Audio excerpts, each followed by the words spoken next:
Did you know that sometimes we can intentionally or unintentionally set ourselves up for failure?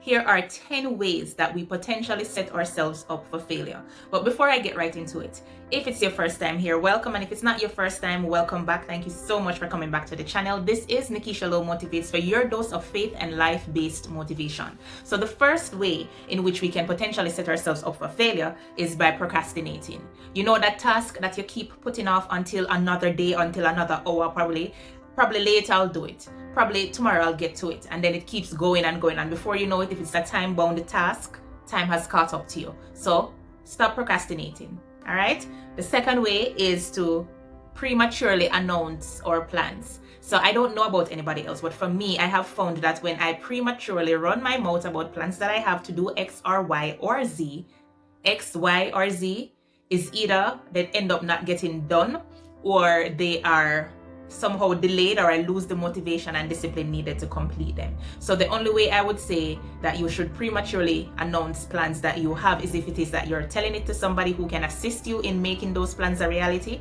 or somebody who will be investing in those plans or those goals or objectives that you have set up to get the results that you intend to. So the third way is by having much motivation but very little to no discipline. I think this ties in a lot to my whole weight loss journey right now. In the initial stages of my journey, I was able to lose a lot of weight. I went from 236 pounds to 176 pounds. I didn't stay at 176 for long. I eventually made my way back up to higher number, not in the 230s though, but I gained back a lot of weight because I started losing the discipline that it took me to get the weight off in the first place. And then I started losing motivation, and then frustration set in, stress set in, motherhood set in. You know, it's just been an interesting ride so far. So try to remind yourself of why you're doing what you're doing, and know that motivation without discipline is complete crap. So don't think that motivation alone is going to get you to where you want to go. If you're motivated, you must be disciplined enough to put in the work to get the results that you're looking for. So the fourth way is by being fearful of taking calculated risks. Notice I say calculated risks. Yeah, so that means you'd have done the research, you'd have done your cost benefit analysis to realize that, okay, if I put in X amount of time or X amount of resources into this, then I'll be able to get Y and Z out of it. So you must be certain that what is going to cost you to get it done is worth it, or it's gonna benefit you more in the long run by doing X, Y, and Z.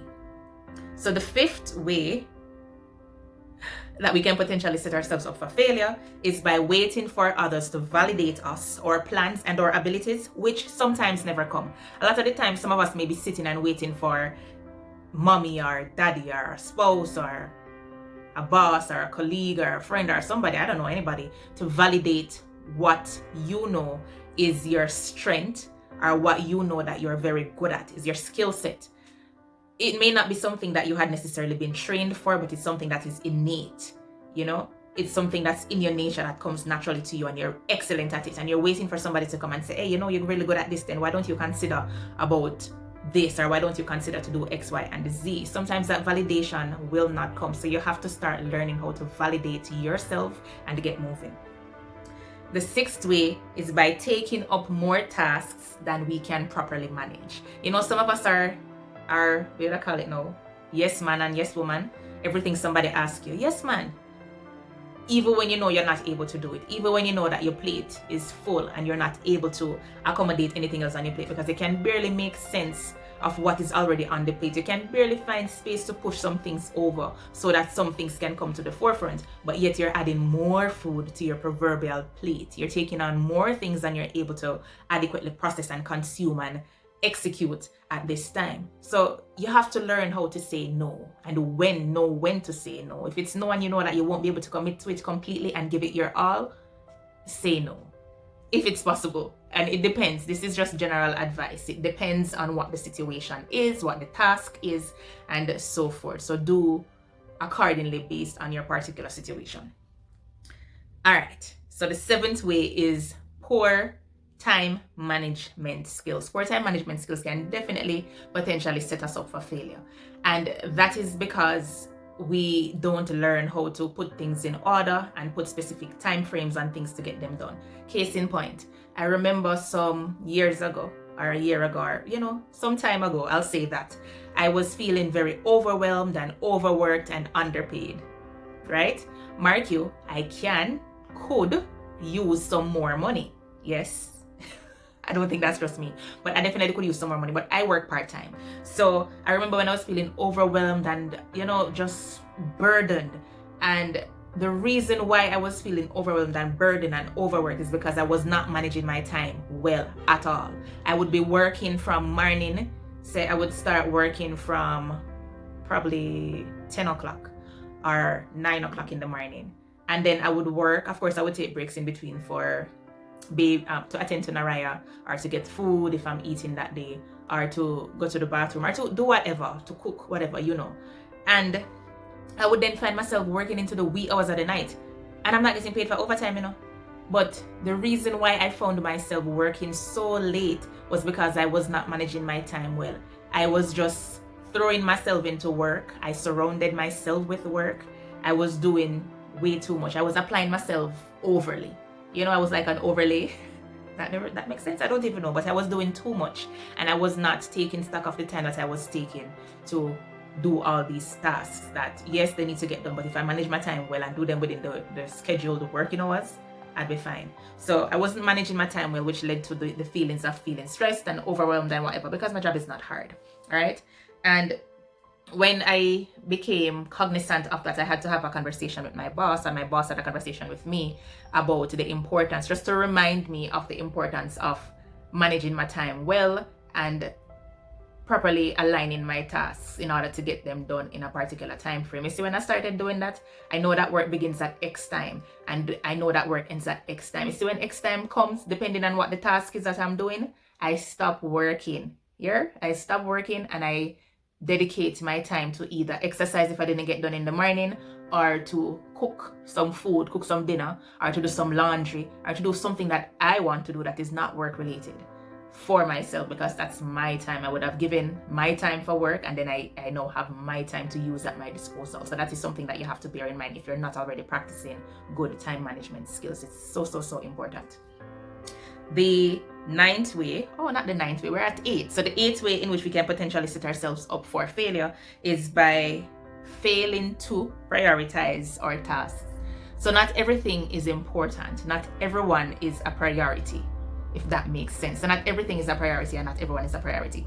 So if you have a list of tasks that you need to get done, and you know that each of those tasks are time bound, they have deadlines attached to them, then naturally you would rank them in the order of their due date. So the one that would be due first, or the ones that would be due closer to a particular point in time, you would do those first, and then give yourself ample time to complete the other tasks in order to get them done on time. Now, some people work very well under pressure, and so for them, a task may be due tomorrow, and they choose to tackle it today and tonight in order to get it done. And some people, this may be when they do their best work. But if that's not you, definitely prioritize your tasks.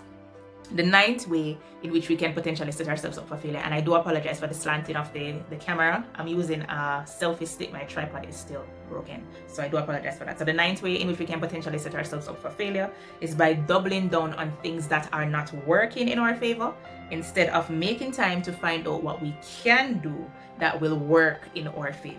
So instead of stopping what we're doing or pausing it to say, all right, this is not working, I wonder if I added X and Y to the equation, if I would get the results that I'm looking for. I wonder if I removed X or Y from the equation, if that would get me the results that I'm looking for. And so it's important for us to do an assessment, whether it is of self or of a situation, or situational analysis, or something of the sort that will allow us to get data, whether it's quantitative or qualitative data, that will help us to make a more informed decision, and that will bring us to the results that we are looking to achieve. And the 10th way, I was going to say 9 again, but the 10th way in which we can potentially set ourselves up for failure is by comparing ourselves and our lives to that of other people.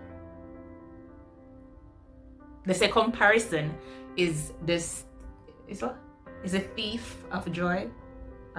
Listen, I don't know. They say something about comparison stealing something, and I believe that there is some credit to that, because the minute you sit and you start comparing your life or yourself to that of somebody else, you're going to start feel a little less than you are. You're going to start feeling like you're missing out on this thing or on this life that you would want for yourself. You're going to start to feel insufficient. You're going to start to feel like you are not enough when you start comparing yourself to other people. But stop it. You are more than enough. You are enough. You are sufficient. You are worthy of love. You are worthy of good things. You can do hard things. So instead of comparing yourselves to people on social media or wherever it is that we do this comparison, let us use those instances or those people's lifestyles, depending on what they are, to inspire us to be better and to do better, instead of to sit there and covet and until bad minds start fester, and then we start holding jealousy over people. You have unhealthy jealousy and you have healthy jealousy. But, you know, we just have to be so cognizant of the fact that comparison can lead to so many other things. It can lead to resentment. It can lead to depression. It can lead to sadness. It can lead to a whole heap of other issues that we do not want for ourselves, even stress. And we all know how stress can cause problems in the body and in the mind. So we just have to be very careful of these things as we go throughout our daily lives. Now, these 10 ways are not in any way exhaustive. These are just 10 ways that I came up with because these are things that I would have done and or experienced. So I decided that I wanted to share them with you. So if you've made it this far into the video, thank you so much for watching, and be sure to give this video a thumbs up if you like the content of it.